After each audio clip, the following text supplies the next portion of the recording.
I definitely think people are just naturally, interested in stories. Like, because when I think about like creative history, you know, as a kid I liked TV, and I would play with toys with my brother, and what we would do, we would create stories. We would play them as characters. We would talk through them. Is that not obviously it was derivative of the things we liked, but that's all. Everything is derivative, you could say. Uh, Not saying what we did was good. I still remember some of the things we did, playing with their toys, but it's like it's a start, and I don't know, because I definitely I would assume that anyone who has an interest in art probably has something they remember as like a story they really connected with, or maybe they even did something like themselves. Like I think as far as like creating something that would like last, I guess I did a comic, a Super Smash Brothers fan comic, where it was like a tournament. It was a tournament arc, and it was drawn in crayon. Of course, it was. I would have been I was definitely in elementary school, probably like 5th or 6th grade. Hold on, Smash Brothers came out 90. Yeah, the original Smash was released in 1999, so I would have been 8. But it would have been so I probably would have played it through late elementary school, and 2001 was Melee, so yeah, I would have been about 5th, 6th grade. Or no, 2000. Maybe Melee was a little bit later. But yeah, from what I remember is I had the 12 main characters, and then it was in a tournament with like 12 like enemies.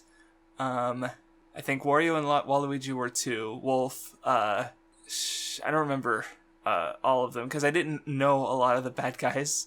For like I remember for me the Samus is a girl moment was reading for the character descriptions in like as a Smash. I guess they were kind of proto trophies. Now that I think about it, but you could they had like just, oh, here's what this character is and what their deal is, and it mentions that, oh yeah, Samus is a girl, and I'm like, when we were they're like, what? So that was interesting. And I remember the fights happened. The thing, Kirby won, and when he won, when you win Super Smash Brothers, you get like a thing, and there's like literally a fucking like Chuck E. Cheese stall with a bunch of shit on the wall. They choose what you want when you win the Super Smash Brothers tournament. And Kirby got a warp star because apparently there aren't enough of those where he comes from. Wait, that's dumb. And then he has to go fight one of the like enemies from like one of the final bosses from one of the other, and that was it. That was the whole story. Yeah. I feel like I made another comic, but I don't even remember what it was, and I remember lending it to a friend so he could read it, and he lost it because of course he did. But I guess that was technically the first story that I created. And see, that's the other thing that I think is interesting about my specific experiences, because it's like, I'm sure I came up with original stuff, but like, playing with toys, we had Transformers, we had Small Soldiers, we had Power Rangers. Small Soldiers. There's a movie where it's like, it's basically like the toys, they have like AI chips in them, and they're animatronic, and like, some of the military ones get like a military AI and they start fucking causing shit. Me and my brother really like this movie. Maybe I should rewatch it because Jesus Christ, that would be a nostalgia trip. Cause yeah, I was like we were into Toy Story, and then we were into Small Soldiers, and it's weird thinking about it because Small Soldiers it was just like a movie. It came out, and like I don't even see like with like stuff like Shrek or B-movie, like, it not that it was really a comedy in the first place, but it's like, I don't see many people being very nostalgic towards Small Soldiers, but for me and my brother, we were super into. In fact, do I still have some of the toys, or did we get rid of them? I think we got rid of most of our toys a while ago, but Jesus Christ. But anyway, so yeah, we would play them at, like, sometimes we'd turn them into original characters, but sometimes they would also be, their own. At the very least, they had the same like physical look as whatever the toy they were, obviously. So, and then of course with the Smash Bros. Thing, obviously I was very interested from the start in exploring the stories I liked, kind of, and that's just an observation I made of something that still hasn't really changed. Like, that's, like, I'm not, like, I've tried to write original stuff, and which I'll get to, but, like, the thing I find the most inspiration for is related to something that already exists. Like, what is my channel, but reading, things I like and explaining what I like about, or what what works, look at the themes, or fan fiction, and play by post roleplay, which has been most of my general writing, which I'm about to get to, because aside from that, the comics and toys and stuff, in middle school, I got into play by post roleplay on the Nintendo Insider forums. And basically, in case you aren't aware, play by post roleplay is basically one person posts with their character, and they basically write what happens to that character in that post and what that character is doing, and they set it up so someone else can react. Like, so maybe the character will do an action, or they'll say something. Then someone else will write a post of their own with their character, and they'll react or say something, and, and then you basically have this chain of collaborative storytelling. And I have been doing this, I was probably like 12 when I started this in middle school. So about 16 years, on or off. Like, my general, like, phase of it is, like, I'll get, like, really inspired, and I'll just join or start a bunch of games, and then time will pass, and, I'll lose, and, I won't join anymore, and then they'll steadily dwindle down. Like, right now, I'm still feeling the burden of that inspiration, where I'm in, like, several games, and I need to write some posts right now, actually. I'm just kind of procrastinating. But anyway, so yeah, that has, I'll talk about that a bit more, but I also got oh no, that's right. I got into fan fiction. I wrote very little. Like, I remember I wrote 1 or 2 chapters of a Yu-Gi-Oh one that one person was like, oh, hey, this is kind of neat. And one person was like, yeah, this is trash. And I stopped. I didn't write anymore. I'm pretty sure I tried to find it and I can't anymore, because I think fanfiction.net had a big purge at some point. I forget why, or if that's even true. I was unable to log in on my old FF account, and there's so many fucking Yu-Gi-Oh fics, I could never find mine. I did read some, though. Like, it was very, I explored, and I read stuff that I didn't really understand, or maybe I did, but I shouldn't have. Like, I read some edgy, Jesus fucking, oh god, I'm just remembering the shit that I read, I'm just like, what the fuck? Like, if you know anything about fanfiction, it's actually, like, very typical. Like, this is just kind of shit that, because a lot of fan fiction is written by teens who are trying to explore these ideas in their own way, and, like, so, like, there's a whole genre for angst, because it's such a teenage angst. So they're literally, like, making these characters, and they're writing them to be sad, because in the later, and I would have been in high school if not later, I remember looking up JoJo fics, and I think there was, like, an alternate universe one that basically gave stands to the part 1 characters who existed in more, I forget if they existed in more modern times or not. I only kind of skimmed it, and I'm pretty sure one of the characters had the stand Evanescence. I didn't stay in JoJo fanfics long, because I saw the term, I saw a fic that I would describe as stand-cest between Dio and the world, and I was like, nope, getting out of here. There's probably way more JoJo fics now. This would have been before 2012 when the anime happened, and JoJo got much more popular. Should I describe the weird, edgy, like, I read some One Piece ones that were definitely, like, not, like, majorly, like, oh yeah, these characters fucked, but definitely, like BL, boys love, like, between the Straw Hats, and I'm like, what the fuck did I read? Now, like, again, nothing explicit, but definitely there. Like, oh, Zoro ruffled Luffy's hair, and now I'm like, oh, okay, that's gay. Or it was definitely written with, like, the gay undertones, or Sanji and Zoro both wanting to find a love or something stupid. Jesus fucking Christ. And before that, there was this one that I'm remembering. It was just this really edgy, angsty Yu-Gi-Oh fic. I'm pretty sure my Valentine got raped at some point. Mokuba probably cut himself. I read a lot of it. It was not, I don't remember how long it was, but I definitely read quite a bit of it. And mostly out of fascination, like, because again, I was never into that kind of thing as a kid. That edgy emos. Like I was just kind of a passive, not a judgmental observer, but a passive one. And oh Jesus Christ! I'm thinking about it, knowing more, and I'm just like, what the fuck? Just these are not things I should be remembering. Stop it, brain. Why is this the stuff that I remember? Oh man. But yeah, as far as influences like Yu-Gi-Oh, I imagined like I kind of like imagine my own stories like with the show. Kind of like I literally while the show is going, I would imagine what if my own original character Do Not Steal was a part of this show, and like I don't remember anything interesting coming in, like not like oh Mary Stu Steele in the spotlight kind of thing, but just general like oh he's there, he has his own arcs and stuff that's complete. I don't know, like this was only imagination. I never wrote it.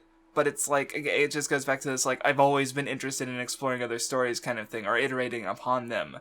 And so with this is like, see, I was doing the role plays on and off, like, at some point, like, I actually have a link to, like, I remember not my first art, like, One Piece art, no, I have a link to my first One Piece role play on the Cerebi, because that's the thing, the Nintendo Insider forums eventually, like, went down. They used to be just an official Nintendo fan forum.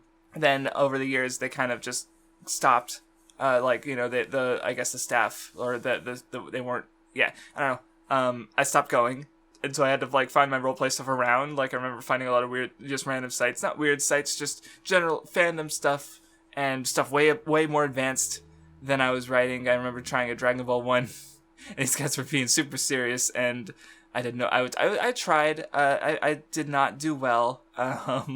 And then, but yeah, Cerebi, I did my first One Piece one.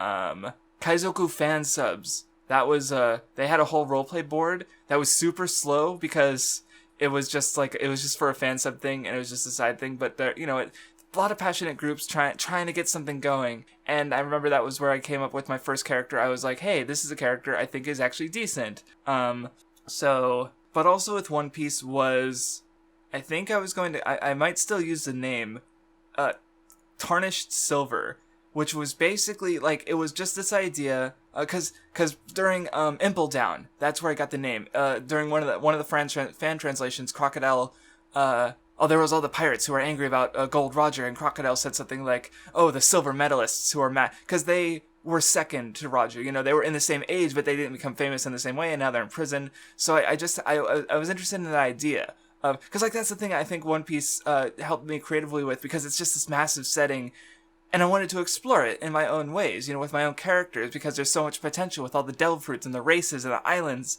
It's just like, it's a setting of infinite adventure, and I wanted to have write my own adventures in this story. So the idea with Tarnished Silver was I would have this, basically my characters would be, during the same age as Roger, before he died. So I would explore like, what was it like before the pirate age? There's less pirates. I imagine that I don't think this, like, we don't know in the series when the warlord system started, but it makes sense to me that was like a reactionary thing against the pirate age, because it's like, there's a lot of pirates around. How do we stop all these pirates? Oh, we adopt a pirate and basically say, don't attack government, but you can attack other pirates. Like, they get someone onto their side like that. So it's logical as like a motion to, it made sense to me as something that would only happen in the pirate age, so the warlords wouldn't exist during the story.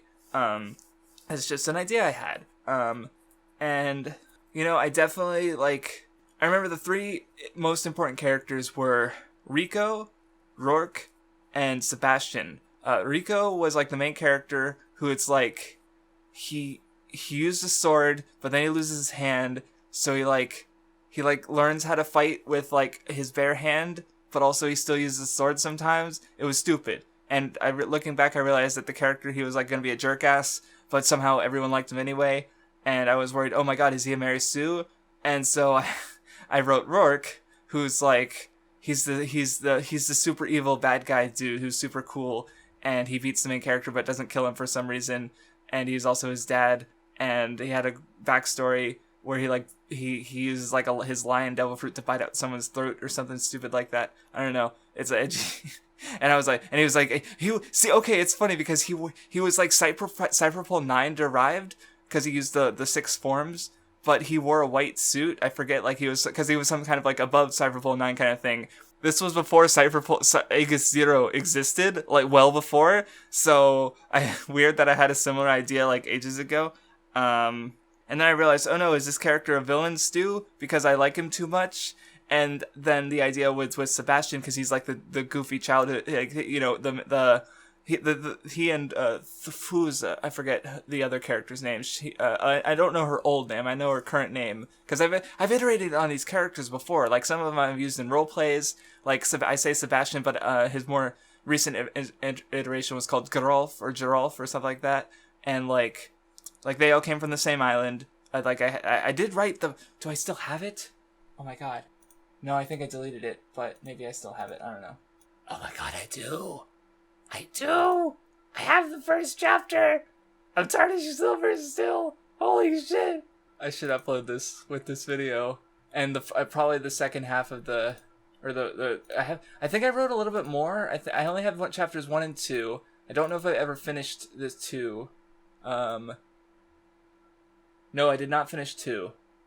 Like there's still notes of what's supposed to happen in that chapter. Like, here's the thing about this fanfic is it was going to be massive. It was going to be like 1 million words. It was going to be legit like this giant fucking adventure with, you know, a bunch of crewmates. I spent so much time planning this fanfic out. And eventually I just kind of realized like I'm never going to write this. And I did try to write it. Like I have chapter 1 open right here. Oh my god, I'm kind of like, what the fuck? It's 6,900 words. Jesus Christ. The whole characters, meeting, I guess I can find out the one girl's name. Oh, that's right, Neil! Rico had a brother, and he was gonna become a Marine. Richard! Oh my god, Richard. He was kind of like one of the earlier characters that came up because the idea was like he's an old dude who has like a really high bounty and he's just kind of hanging around with these kids, but he's really, really fucking strong. Like, in retrospect, it's weird because like in my mind he was like super strong. Like, oh yeah, he's got a bounty of 240 million. Because at the time I was coming up with this, like during like Water 7, that would have been a pretty big deal, right? Because Luffy only became 300 million after that. So like, it would have been close to like the Warlords with Kuma and Doflamingo. Like, but now it's like 240 million. That ain't shit. Oh my god. Anyway. And yeah, there's probably foreshadowing. Oh, Thea. Okay. Oh, I changed it to Freya because it was I guess it was supposed to be kind of Norse inspired for some reason. I don't know. Yeah, like I remember I did write a lot of setup into the first chapter with like, I think I allude to Rico's father, Rourke, without mentioning him. Sebastian, because that's the thing. Sebastian was supposed to like come up with a way, like even though he was supposed to be the crouching moron hidden baddest kind of thing, where he's like Rico's dad is super strong. He goes through like a big training arc and still fails, and then Sebastian like has a way to like he comes up with a way to beat, and he solos him, and it's actually like later I came up with even more like stuff behind it where it's like Rico has like a weird complex about being he strong and shit, but Sebastian's like kind of like a little older, so I don't know, I had things planned, like, so many plans, so little I actually fucking wrote. God, this is weird. And then, that's not even the best part, because so if you remember my history with One Piece video, I came up with a setting, because it was very reactionary, where I'd see roleplays where it's like, oh, the next generation of One Piece, where the setting is exactly the same, except Luffy became Pirate King, and he found the One Piece, and he left it. He basically did exactly what Roger did, which especially now with even more of the series in mind, like it's so obvious that the setting is going to change massively after the events of this story. So my idea was like, okay, Luffy failed or fucked up somehow. The world goes to war, but the world government isn't immediately outed as being as horrible as they are. So there's a big civil war. So there's I think the idea was that like Vivi, Dalton, Riku, all these good kings sort of like split from the government. So there's giant civil war. That's the Dark Age setting basically. And so I had this idea so at first I was coming up with that. I had my character Avalon, who he's like, he has devil horns, and he doesn't like being called a devil at all. He had like a cool arc where he was in a prison, and he met a dude who, like, of the Cinder Pirates, who instilled a flame within him. You know, gave him passion when he was just like this delinquent kid who got in constant fights and ended up getting in jail just because he was disliked on his home island. Like, I remember there was one bit where he became infamous because there was like a giant fucking prison fight, and he was the last person standing. Like, he basically outfought the entire prison. I don't know. He had devil fruit, because that's the thing. They escaped the prison. He escaped the prison with his friend, and they were going to go find his treasure stash because he was betrayed by his old crew. And there was a devil fruit in the stash, and so Avalon eats it. It was the mock fruit. The idea of being kind of mock up, like a fake, or mock as in to be mocked, and it takes away your ability to swim. It gives you all the weaknesses of devil fruit, but it doesn't give you powers in exchange. It's the worst fruit possible. And Avalon was pissed at this. So he's like, I'm going to find the sea devil, and I'm going to kick his ass. I should write this character somehow. I forgot this motive. It's really good. This is a really good... No, it's dumb. It's silly. But it's like, I'm going to find the sea devil who made the devil fruit, and I'm going to kick his fucking ass. I love that. Oh my god. I forgot about that. Holy shit. So, like... So it's like I have these two fics. This Tarnished Silver one I kind of threw out, and then the Dark Age one, which I think is more interesting. And I get the idea that, like, the Thea character from the first one and a character they have like an orb that ate an echo devil fruit that allows them to talk through time. So now I'm getting the idea to connect these two massive adventure stories. So now I've got to write 2 million word long stories. And I was also gonna, like, write most of them ahead of time, and then, like, upload them in a way so that, like, the chapters that reveal the stories are connected drop at the same time, roughly. So anyone who would have been, like, reading both would have had their mind blown twice on the same day, ideally. So ambitious! Like, holy shit, no wonder this shit didn't get made. That's an issue I'll bring up to later when I get to my friend. Like... Ideas I'm just too ambitious and, you know, like, God, to get to and actually fucking finish.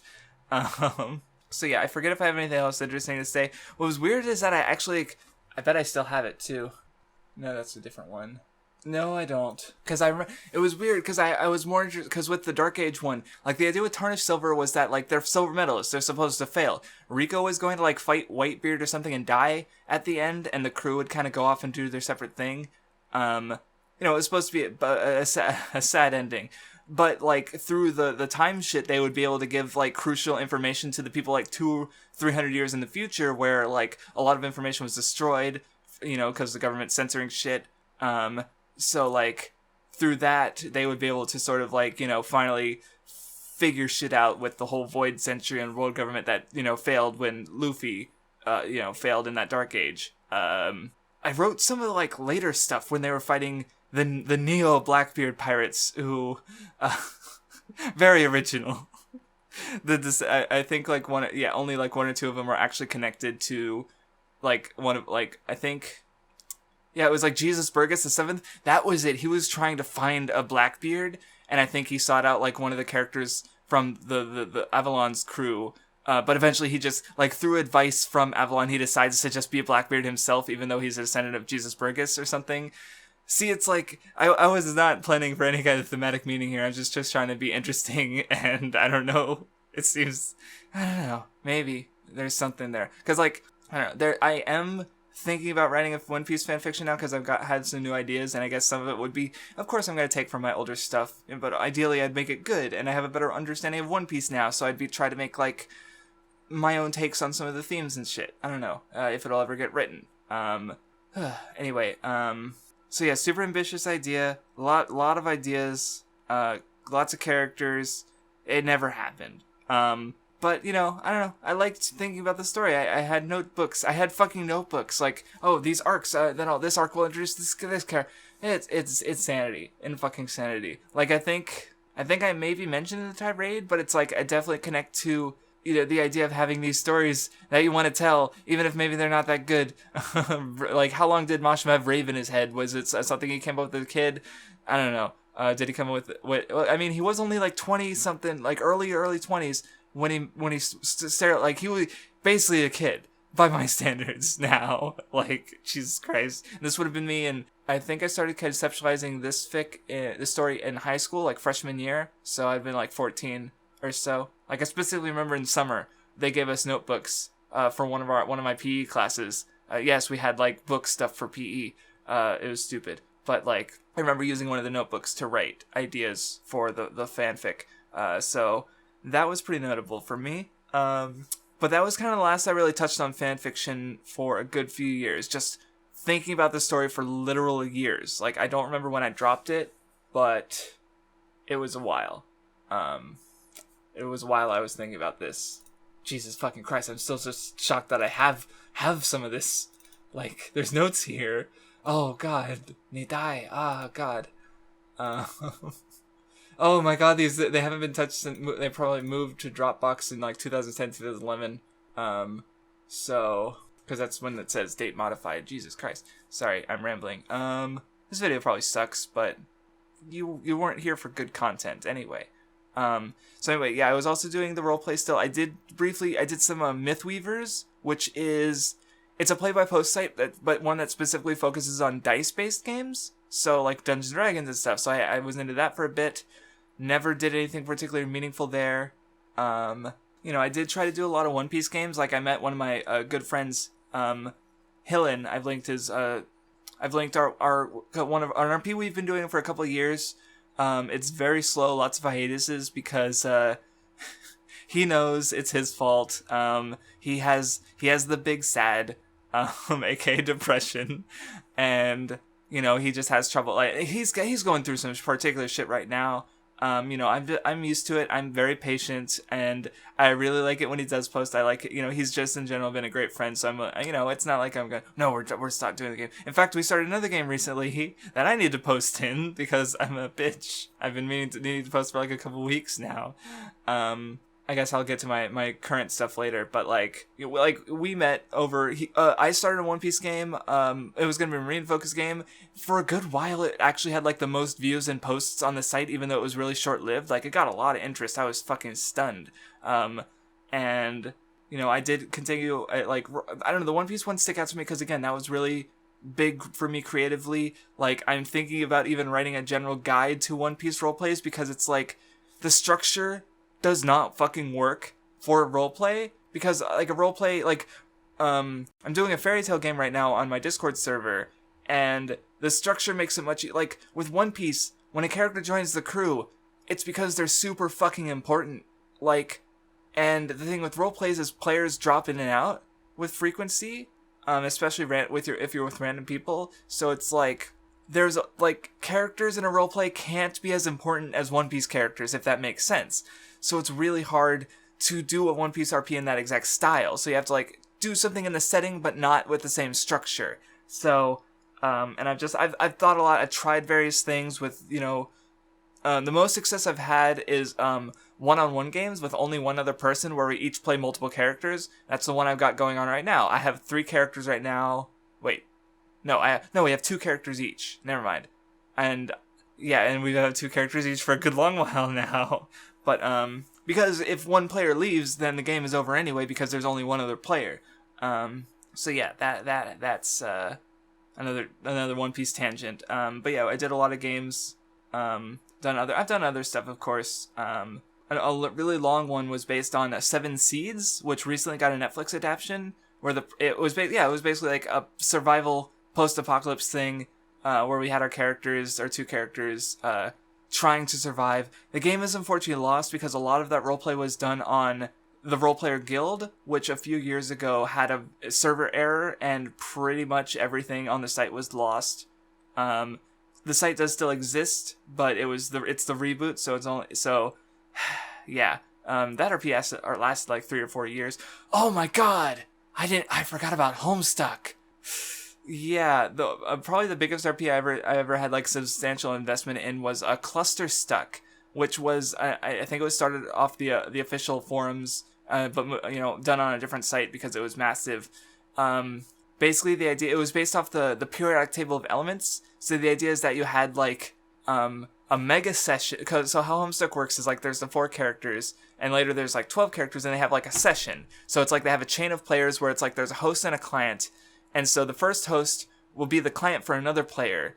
That client will also be a host. Like everyone, and it forms a chain basically. So it's like where the first host is also the last client, pretty much. And so the second host is also the second client. And so the idea is you had a mega session, but you made up of individual sessions, and each individual session is like a row off the periodic table. So it's like, and I had several characters, and there was 109 characters. At least that was the intent. Obviously, like you had the roleplay issue where just lots of drop players, replace character. Like I start Oh, that's all right, because Homestuck also has the handles, where everyone has an online handle represented usually by 2 letters. So, like, can I remember any of the ones from the story? Why can't I? I can't even remember. I remember, like, the shortened ones, like TT, TG, GC, I think. It was supposed to be DNA. That's right. But for ours, they were based on the periodic table, because there's either 1 or 2 letters for each symbol, for each element. And I don't know, I just remember, like, some of the characters that came out of it were just really fun and goofy. Like, I think my first one, she was in one of the, like, there's the periodic table, there's, like, the bottom 2 rows that are, like, outside. They're, like, elements that only exist, like, for, like, a second. And these 2 are less than that, but these characters were gonna be the trolls. They're the ones who fuck with other players. And so my character was like this fucking 12-year-old obnoxious girl who like pretended like she didn't like Twilight, but she pretended to like it because it was to be obnoxious, basically. She was horrible, but really fun, and she got along with one of the other members in her session, and they had this fucking horrifying like adventure through this like fucking horror like Junji Ito shit world, and it was really cool. I'm pretty sure the site doesn't exist anymore. I had one character who was a pirate guy. He literally lived on a boat in the ocean. He was a kid. He was a student. I had one character who was just a teacher. He was like one of the older characters in the game. He was like fucking in his mid-20s. And he was just kind of normal otherwise, honestly. Like I don't know. It was fun. I had some friends. We talked. There was out of character stuff. I was fairly active in it. It was cool. It lasted a good long while. Anyway, that covers about most of it until you get to Danganronpa. That was like, as far as like artistic influences for me, I would say like that's like number 2 under One Piece and just how much it has affected me. Because like as soon as I finished the game, I wanted to do something Danganronpa related. Like I wanted to do I think my first idea I was gonna write a spoiler-free guide on fucking game FAQs. That I did not do. Then of course I do the role plays and the fan fictions. So what happens? I try to do a role play with someone. I was kind of gonna do the like, oh, I'll play 8 characters, you play 8 characters. Came up with a few of mine. I think they had a few ideas, and then they just stopped replying at all. So here I am. I kept coming up with characters, and I'm like, man, I really want to write these characters. I really want to write these scenes. I start coming up with the general premise, like, why are these characters stuck here? Who are they? Who's the mastermind? And then I'm like, fuck it. I want to write this story. I'm gonna write this story. And then I wrote something that I actually fucking finished. Like, that's the thing.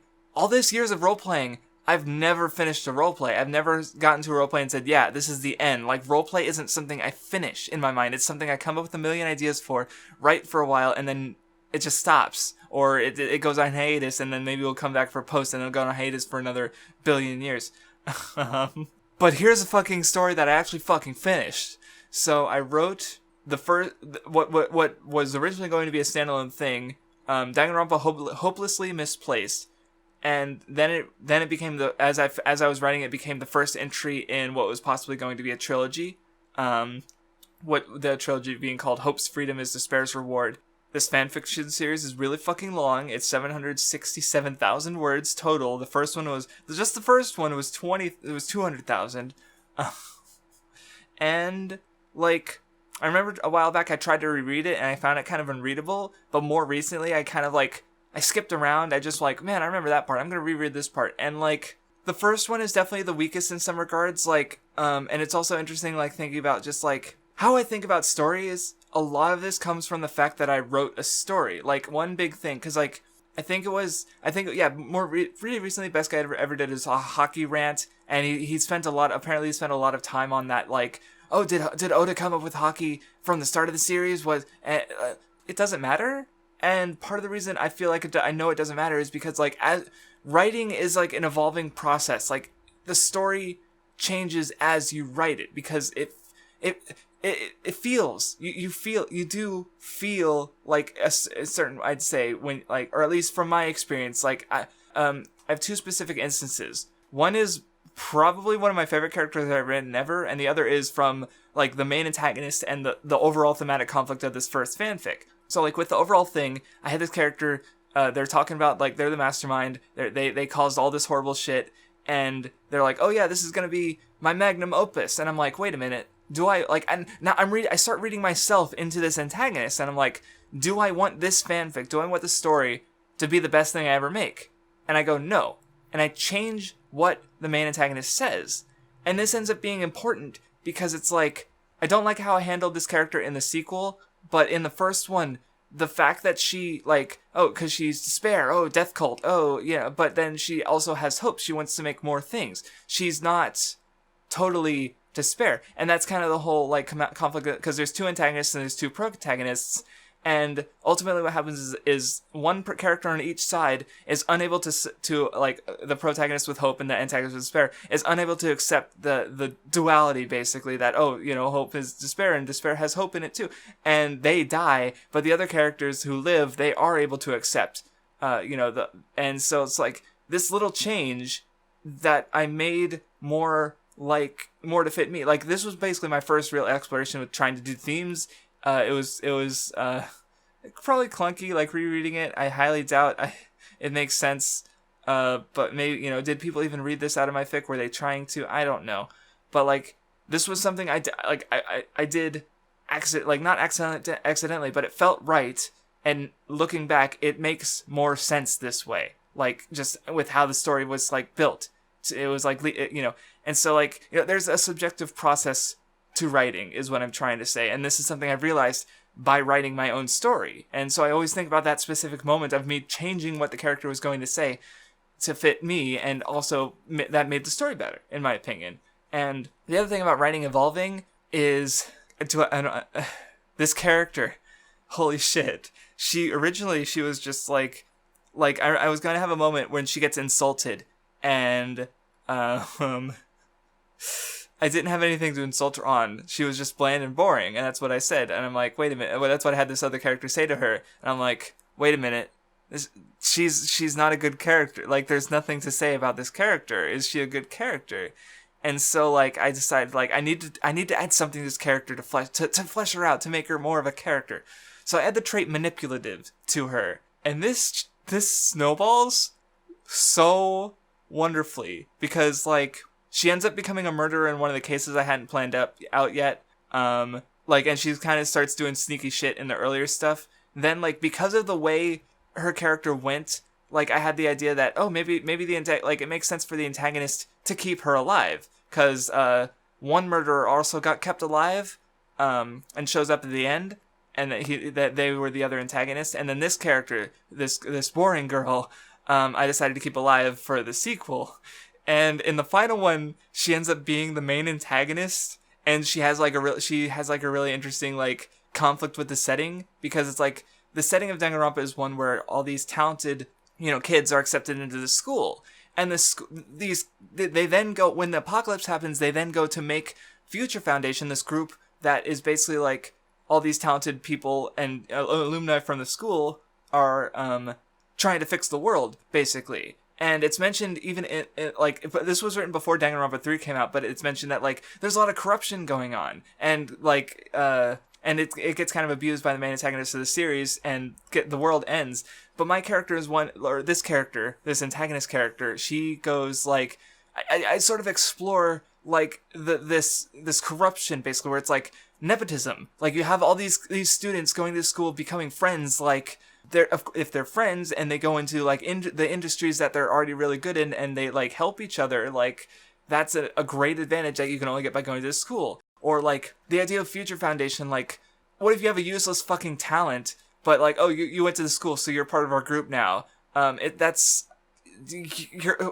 like, it's just, I think how she gave one line where it's, like, how talent was turned into, like, a class. Like, now you're more important because of your education, and more important than regular people. And there was also the idea that, like, the kind of Komaida thing where it's like other people see what happened, or they look up to the talent, they accept it because it's like, oh yeah, Hope's Peak, it's this great school, we should listen to them. And so she basically kind of wants to deconstruct it because the problem, like, there's a character in the first game who's part of this, who she's a serial killer. There's the school has accepted a yakuza, a biker gang, like people who aren't really like good, but it's like, oh yeah, you went to that school, you're great. And she's like, what the fuck, that's not cool. And so there was more to it. I added some stuff, like one thing I added was the first class. So in the main Danganronpa game, they're the 78th class. So I had like, oh, what's the first class? And I came up with 3 characters, one of them who was like a fucking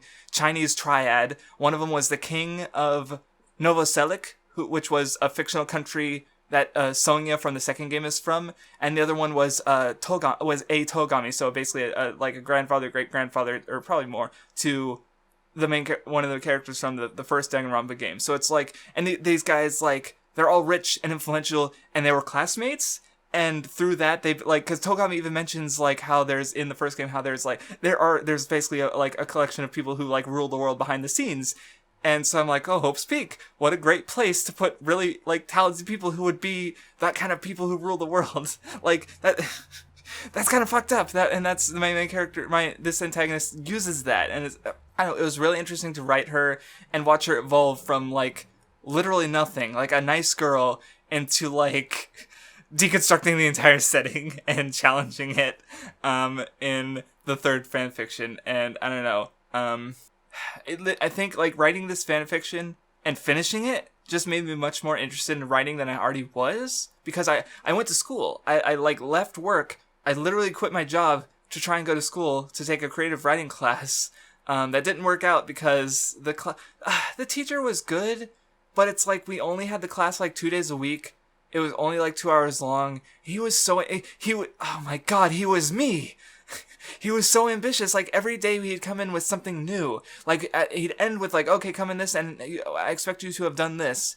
And then that would be completely ignored because he had to have something new for the next day and fun.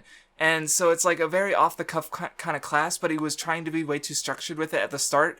And he's like trying to juggle the structure and the off-the-cuff stuff, and it was pretty dissatisfying in the end. I'm glad I wrote some poetry, I wrote some short stories, I was pushed out of my comfort zone. I think I did pretty decently, but, like, I didn't get what I was wanting out of the class, so after that second semester, I stopped. I was just, like, I was also starting to get into YouTube, so, the class didn't give me what I wanted, but it's, like, I wanted to write, and I think part of me still does, like, because also around that time, I had a friend, or I still have a friend, he's basically my best friend, who's really into games. And so we're like, hey, we should make a game. In fact, we'd already worked together on the game jam, Ludum Dare. That's what it's called. I've taken part in 2 of them, 3.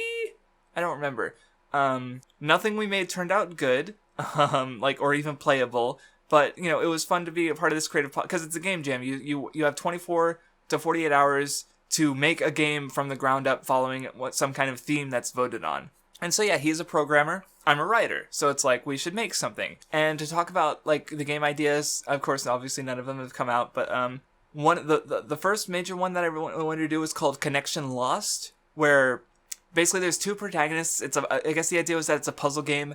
They wake up in some, like, weird kind of, like, technological place, basically in a computer world, and I think the idea was that, like, for the lore of it, is that they were using this one, social media kind of chat program to talk over text for, like, years, and it's getting, like, an update for, like, a VR thing, and they kind of, like, through weird shit, they get sucked into it, basically, and they have to get out, and it's, connection, like, because part of the idea is, that, it's more becoming a commonly accepted idea, but, we can make meaningful connections across the internet, even if we never met these people, there's still meaningful connections. So there was like, I guess the romance bent, or maybe it was going to be a romance bent to it.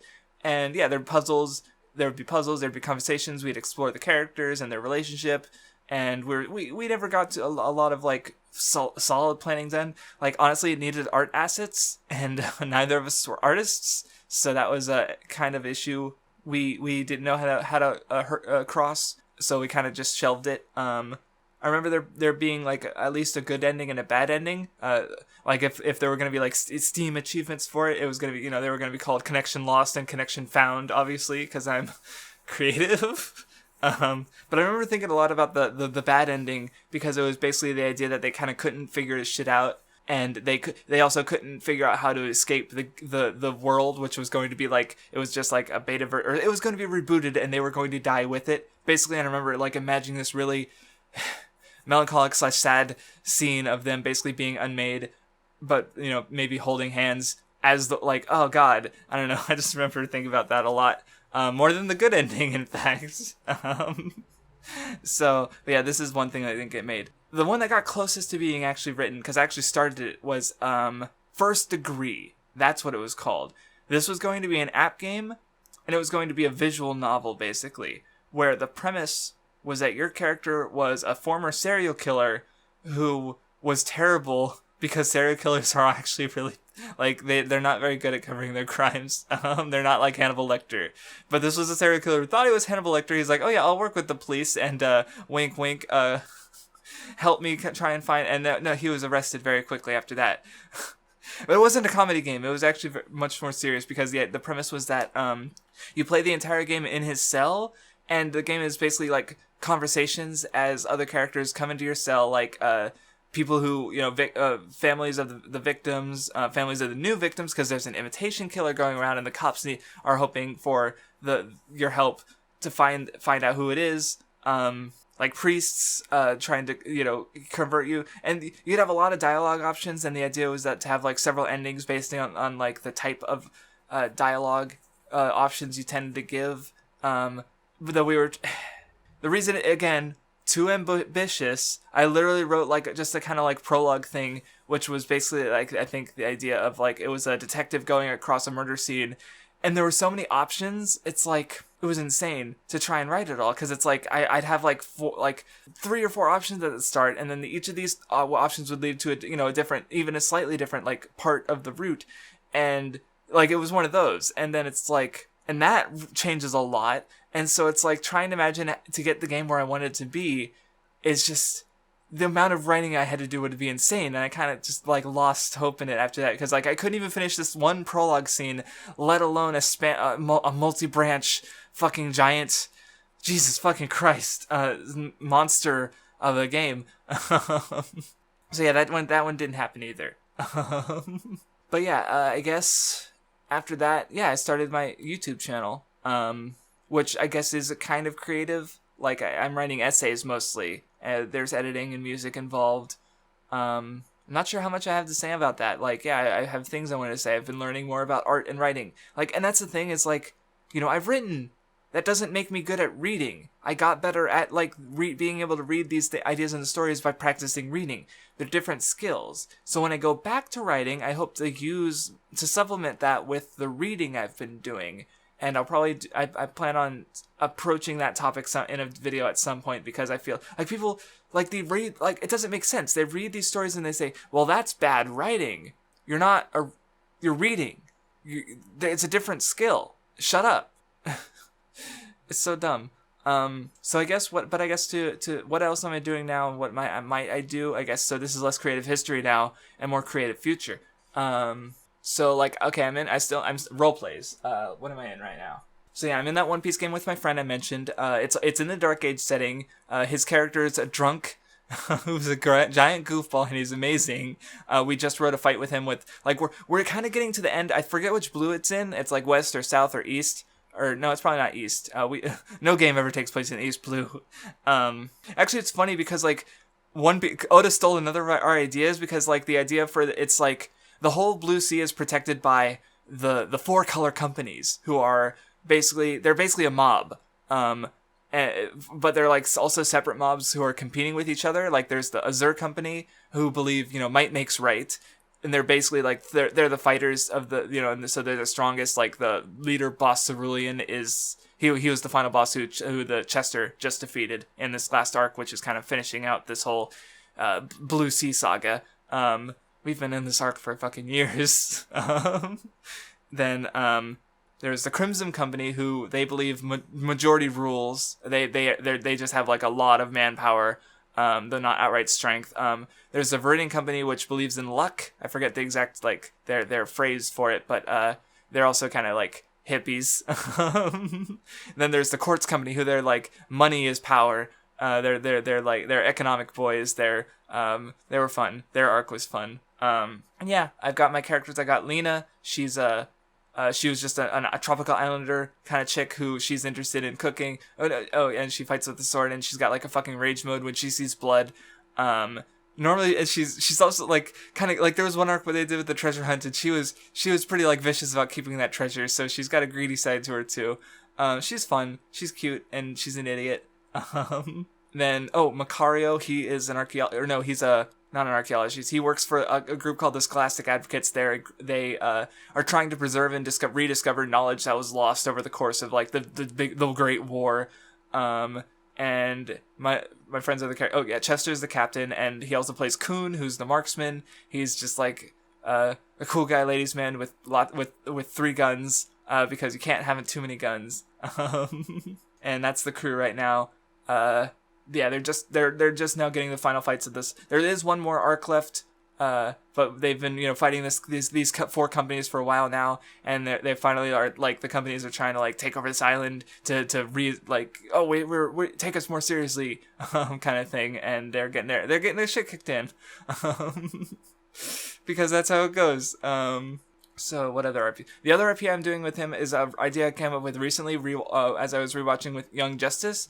Because Young Justice has a lot of legacy characters. Like, it starts off with Kid Flash, Speedy, Aqualad, and Robin, and they find a Superboy, who's a Superman clone. So, like, it starts off with, like, this legacy of all these characters, young characters who are following in the footsteps of those who came before. And so I get the idea is, like, hey, let's do an RP that's got 3...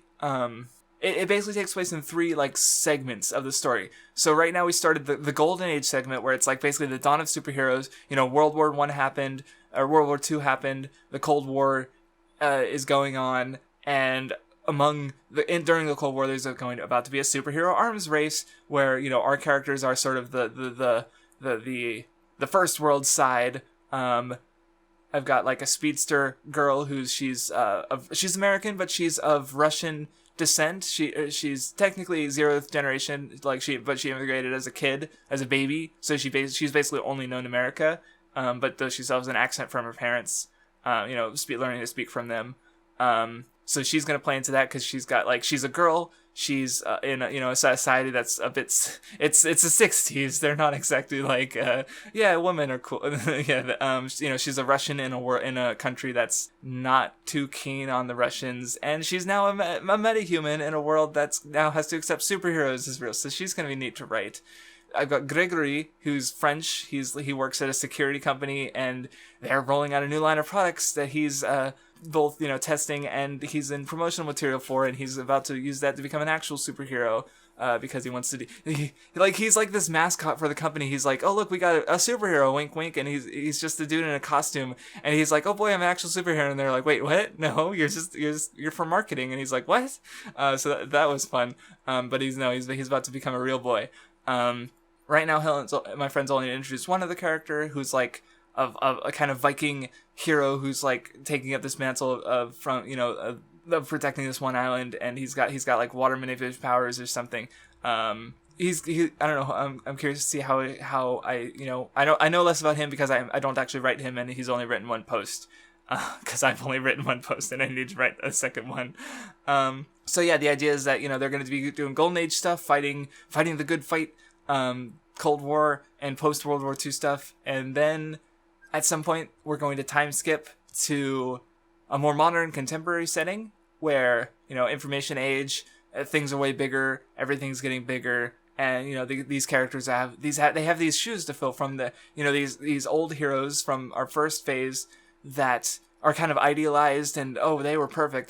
But of course we the writers know they were very imperfect. But how the characters like iterate on the we don't know what characters we're gonna play yet. We're probably gonna get ideas as we write. But like that's the idea. And then that kind of leads to a dark future setting where like superheroes probably aren't very well liked or respected.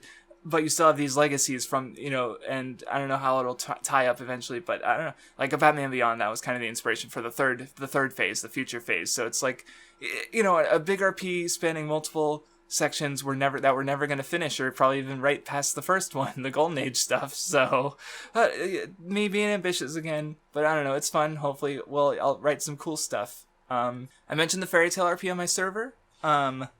It's full. Please don't ask to join. We have six members in each guild, and I'm like, please, I don't want to. Trying to write in more characters right now. The idea of it is pain. So the premise is basically we're changing the setting of it because of rereading Fairy Tail. Like I'm kind of taking the idea from the second part of the tirade where it's like it doesn't make sense for magic to be like so powerful. Like there's so many guilds and they're so powerful that like they outpowered the magic, or not the magic, the king. Like the king is not the highest authority of the country power wise. The Magic Council sort of tends they tend to be the ones actually dealing with shit, and the king's kind of like a non-issue sort of which I don't know how I'm gonna feel rereading that stuff later, considering the art the story does deal with like ideas of freedom versus authority. But we'll be bringing like the idea. Oh yeah, one area where I was wrong is like I thought that only some people can use magic and fairy tale, which is not the case. Anyone can use magic and fairy tale. Most people just don't learn it. This was an issue with bad translation, and rereading it, I'm like, I was wrong. Okay, but we're keeping my mistake in this RP because it's more interesting for the actual conflicts in play. Because like the idea is that there's two guilds, Dwarf Spirit and Elvish Heart, and right now they have 6 players each. They have the guilds have more members, especially Elvish Heart. And the kingdom is going to become an antagonistic figure later as they try to put more authority over the guilds because, they're afraid of the magic becoming, the guilds, what if they all ally and try to take over the kingdom? That's bad. And we're, already building up. The characters are neat. Conflicts are being built up to where I want to finish the first arc at some point. Because right now they're on 2 separate missions and I need to write. Well, no, it's like I need to get with everyone because we need to do collaborative stuff. RPing is a process. So those are all the ones that anyone can read because they are publicly available, though I am in some private message ones. On one is like a Super Sentai, so basically Power Rangers, where it's like with one other person, and I've got like the Red Ranger, and I also have like I have the character who will become the Purple Ranger, and then there's a mentor figure I also play, and then the other player has the Yellow and Blue Ranger. The theme is yokai, Ryoshi Sentai Yokai Kaijir, which is basically hunting team yokai ranger, you could say. So they hunt, monsters. And they also take power from monsters, like my character or this the episode we're literally dividing it into episodes, like a weekly thing, even though it's been going about a year, and we're still like we're starting to wrap up episode 3, so it's been going for quite a while. It's RPing is a slow process, you must realize, when you have to wait on someone else. So basically, because like there are gods and there are yokai, and mechanically they're honestly about the same. Though gods tend to have more power, like gods is in like Shinto gods, like a mountain god or a rice god or an inner tube god. Watch Kamichu. So like so the line is kind of blurry. Like the Koma Red has a Koma Inu, which is a guardian statue. So it's like, is it a guardian god or is it a yokai? Like I don't even know, and he hasn't even thought about it really. The Yellow Ranger has a Raijin, which is a thunder god, and the Blue Ranger has an Anoyobo, which is a library haunting yokai spirit kind of thing. And the Purple Ranger is going to have an Oni, and there's going to be a Black Ranger and a Silver Ranger at some point, who I will be playing the Silver Ranger later. But like, so yeah, and I have some ideas for general conflicts. Like one is that sort of like having a set path, or the high school, like the Purple Ranger, she's the granddaughter of the shrine, the shrine head priest of the shrine, who's also the mentor character. and she has a backstory that's like because she's kind of punkish, like she wears hair extensions that are colored only, but she doesn't let her grandfather see it, so it's like, and then she's also I think I've implied it, but she's from the city, like they're on the countryside, so I don't know, I got things to write. And the main character, he's really interested in yokai, he's a otaku for yokai, but he's also he's also like kind of a lazy, like I think I introduced him in the club room reading manga and eating chips or something like that. A club room he didn't have any actual members for, of course, like leaning into some cliches, which is fun. But he gets to flex that yokai knowledge now that he's dealing with actual yokai. And yeah, they're fighting. They just got the giant robots, which are actually like spiritual mechs that are extensions of the body. So it's weird. And I don't know how the fuck they're gonna transform yet. So yeah, I don't know. Or how combine into one big mech yet. So that hasn't happened. So that's been a fun game. One that's also been going a while, mostly because of hiatuses. I hesitate to even call it going, is a Hunter x Hunter game where that, like, we did quite a bit. Like, we finished the Hunter exams. Like, okay, because, like, I said I've done a lot of One Piece roleplay, but I have never started a game from the start of the Grand Line with a crew forming, or no, it's from the start of the Blue Sea with a crew forming and entering the Grand Line. Not one of my One Piece games in, like, 16 years has reached Reverse Mountain from the Blue Sea. Like, I've started in the Grand Line.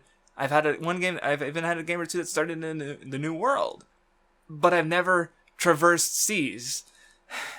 But of course, in like one of the two Hunter x Hunter games I've done, we go through the Hunter exams, which is basically like the equivalent of reaching the Grand Line, since it's a bunch of little arcs, pretty much.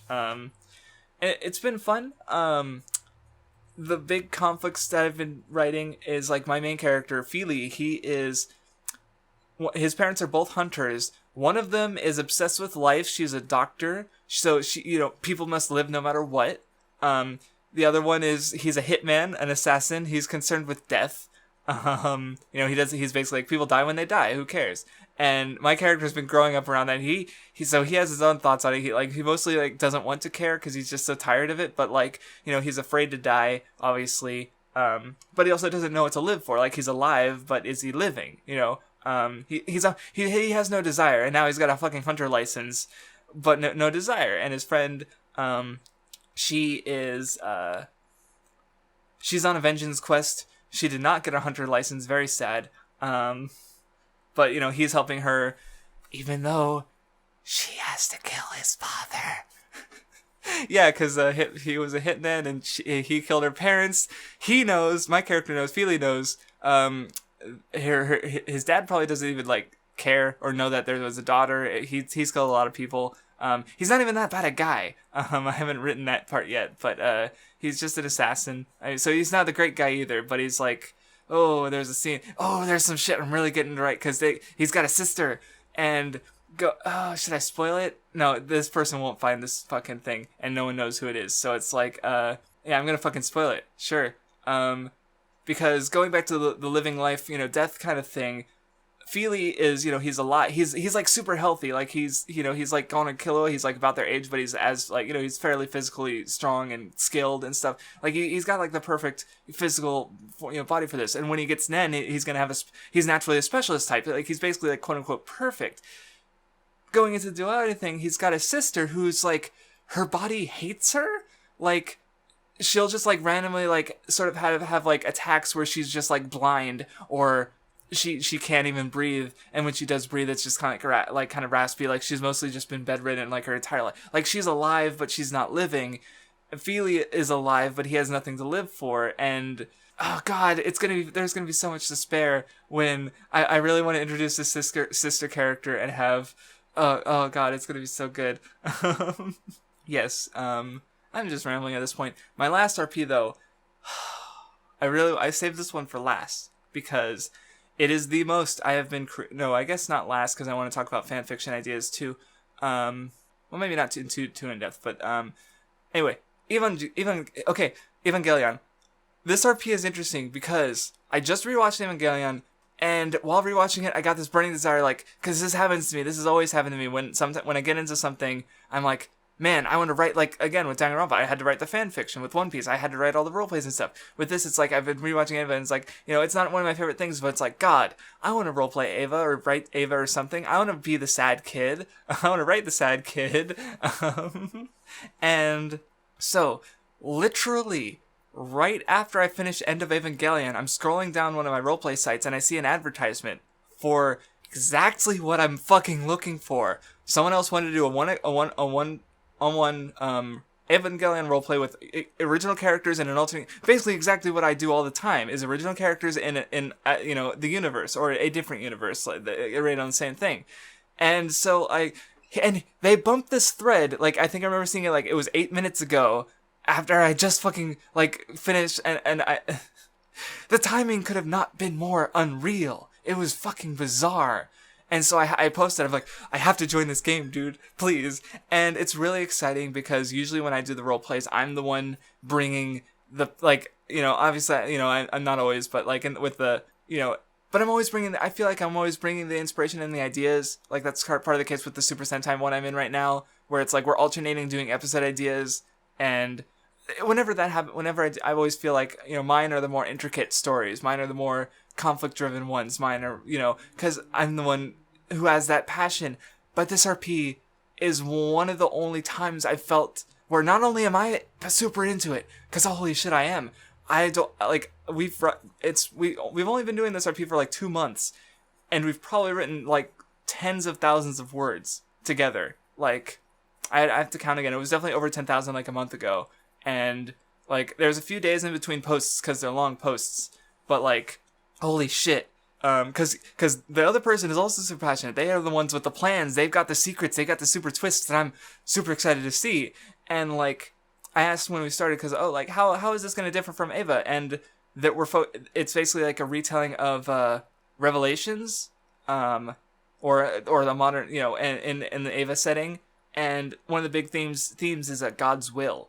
And so my partner's character, Izaraki, he has visions or dreams that he believes are from God. So, like, he has this divine purpose. And going, like, he's like, they're literally fighting angels, and he's like, wait, shit, should we be fighting angels?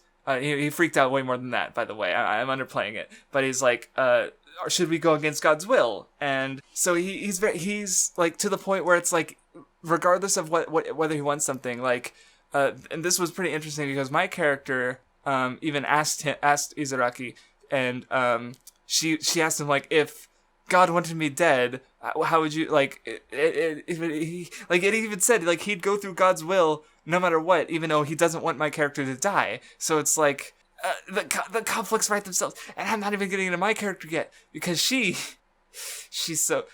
was diagnosed with idiopathic pulmonary fibrosis at age 3, which means her lungs will continually scar until she can't breathe and dies. And the only reason she's alive now is because she got a lung transplant from her mother. Both of these characters have huge mother complexes, by the way. Because it's Ava, of course they do. Well, in Ava, I guess Shinji had more of a father thing, but it's like Shinji and Asuka both had their moms affected by their souls going to Ava, or part of their souls, and our characters are the same way. They have that same lore bit, and we're expanding on it and doing our own things with it too. And so, anyway, my character, she's given this disease, and so it's like, is that part of God's plan? Does God want her to die for some grander purpose? And if so, she fucking hates that, obviously. So it's like, here you have a character who cares about God's will, even at the expense of himself, and you have another character who doesn't give a fuck about God, because fuck that asshole. And it's like, the conflict is so good.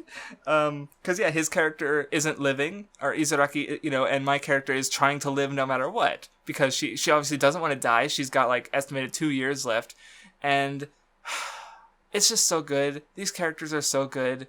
The writing them and their interactions, I look forward to every post of his. It's so fun. I love this RP.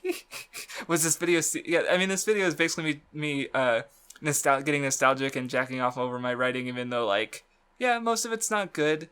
I mean, like the Super Sentai one is kind of meh. Like, honestly, my stuff in the Fairy Tail one is like, like, compared to the Eva one, like, the Eva is where I'm, like, really trying to go in with the writing and be, like, really good. So, like, looking at my, like, pretty much almost every RP I've done next to it is just, like, the writing could be better. Like, because that's the thing, role-playing is a very, it's supposed to be, like a relaxing kind of, like, writing thing for me. Like, yeah, and of course, even, like, in my lax stuff, I'm still thinking of, like, what now? It's like, I'm just so into themes, I guess. It's like, what are the themes? I gotta think about the themes. So, you know, and, it's just, like, I've been into it for so long, it's not that hard to sit down and write a post. I just need to dedicate the time for it and know what's going to happen in the post. Like, I've been writing a lot at work during lunch. Like, I'll eat lunch and I'll just work on roleplay posts for the rest of the time. Oh, but I only scratched the surface of the Ava one. Like, holy shit, I'm just so excited to see where these characters go. And I almost wish that it wasn't just locked into PMs and no one else can read it but us. Like, because it's really good. Like, I guess right now, Izuraki had another dream, and, when he was a kid, he's, I guess, supposed to be the Jesus allegory in the Revelations, because as a kid, he stabbed himself through the hand, and he still has a scar, and his nerves don't work right in that hand, and just now he had another dream, and he slashed himself across his other hand, so he doesn't have a full stigmata yet, but he's got a cut on his hand.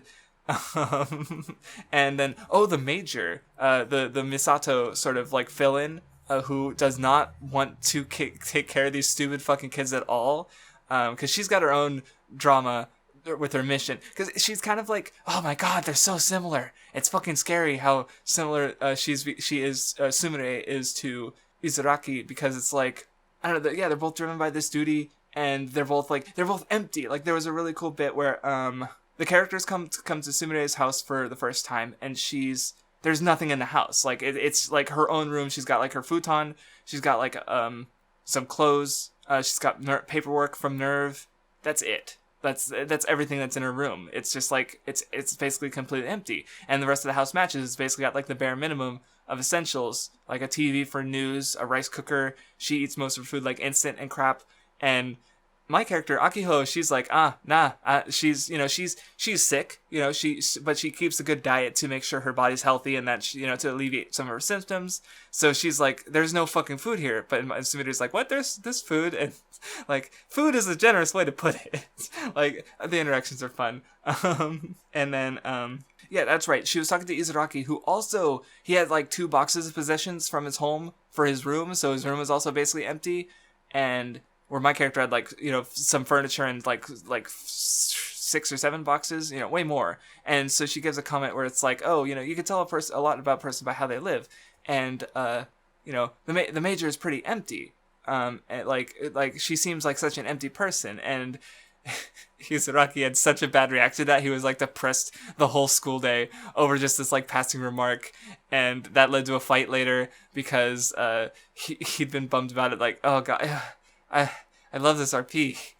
I'm not getting it across at all because there's, like, so much to, like, I've never thought, like, I mentioned earlier the antagonist from my fanfiction was probably one of my favorite characters I've written.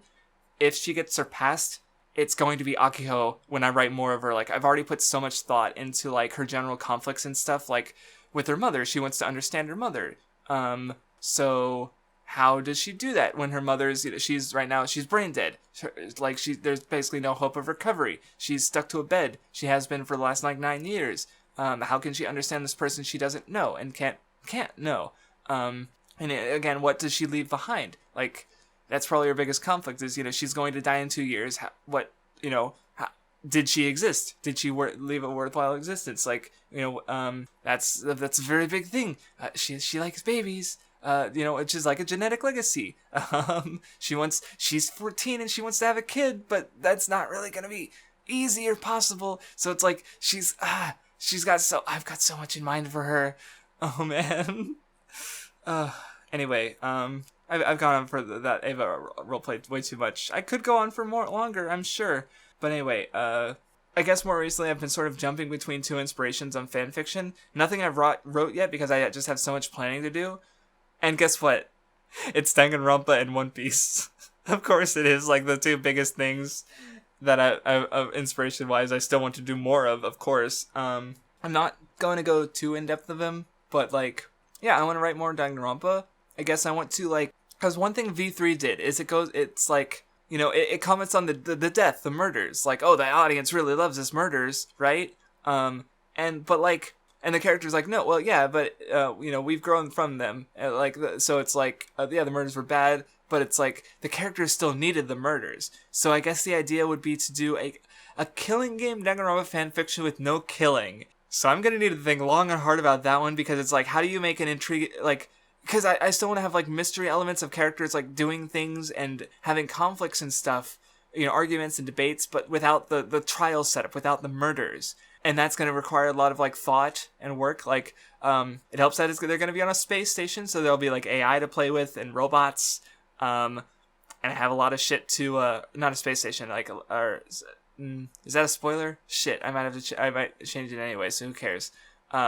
But yeah, I have in general I want to like not only explore my own themes, but also like another theme I find a little weird in the main game is in Danganronpa 1. There's a theme of self-acceptance.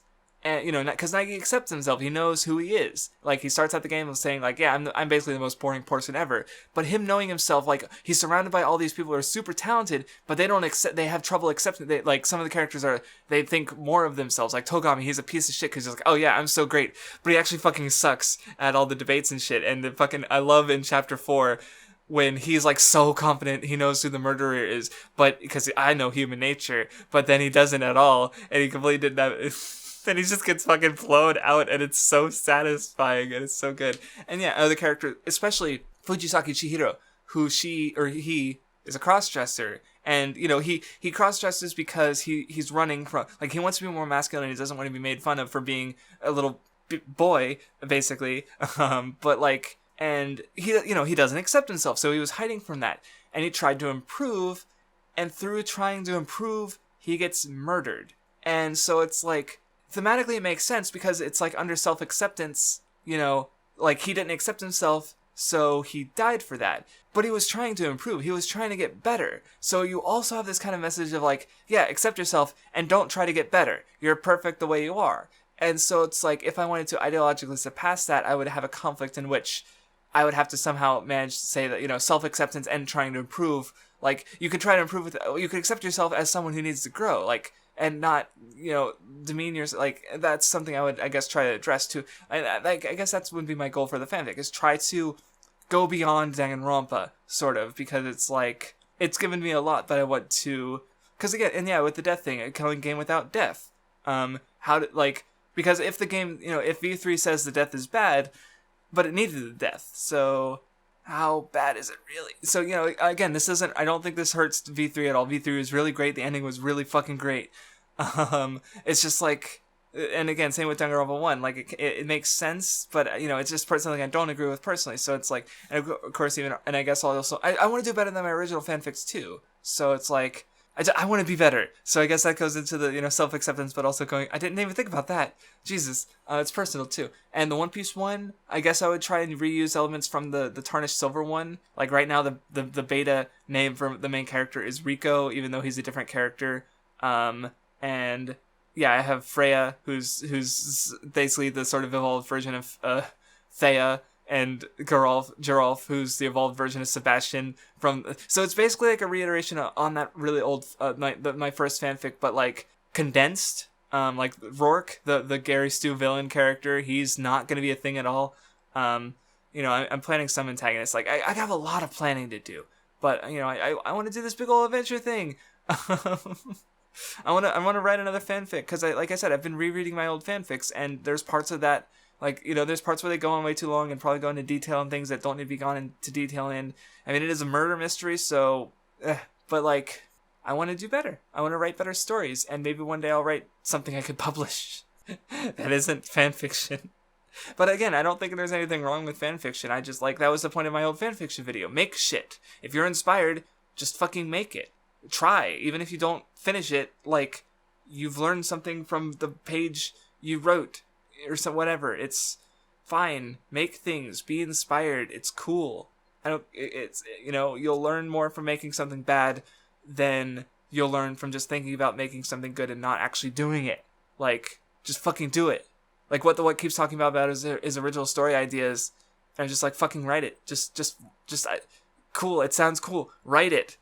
Tell me about this character through writing the character. Let me read about him, and instead of just telling me, like, and that's what I'm doing. I'm telling you about things I've already wrote mostly, or thought about writing, and not like with these stories. I'm not telling much because maybe, especially the One Piece one, a lot of people like here on my server like One Piece. On my channel like One Piece, so it's like that would be a bit more accessible in that regard. Because like one person was like, well, I'd love to read the Danganronpa fanfiction because Crafts wrote it, but I don't know Danganronpa, and I'm like, that's fair. Also, they're fucking long. That's also, you don't. I mean, I honestly like would be more excited to hear someone like read my Danganronpa fanfiction than I do when people watch my videos, because like my videos is just here, let me explain the thing, But my fanfiction is actually like a story with conflicts, and there's more of myself in them, I think.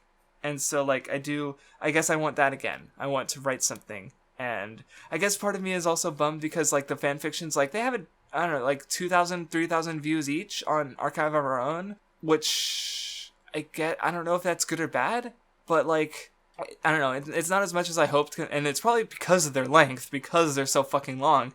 But, like, I recently had someone read through my first one, and they loved it.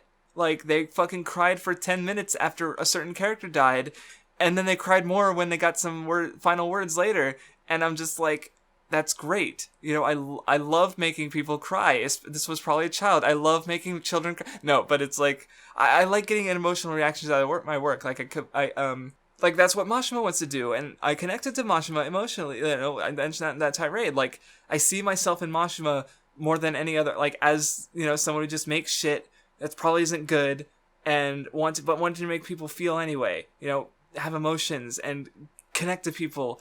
And it's like I don't know how he actually thinks about his work, maybe he does think it's all trash. I don't know, because rereading Fairy Tail, I think it's better than Rave in some ways, but also worse in some ways. I don't know. Art is cool. I like art. I'm glad I like art. It's cool. I want to make art. Even if it's just fanfiction. Fanfiction is cool. But I'm not going to read it. I'm not going to read your fanfiction. I just want to write mine. That's it.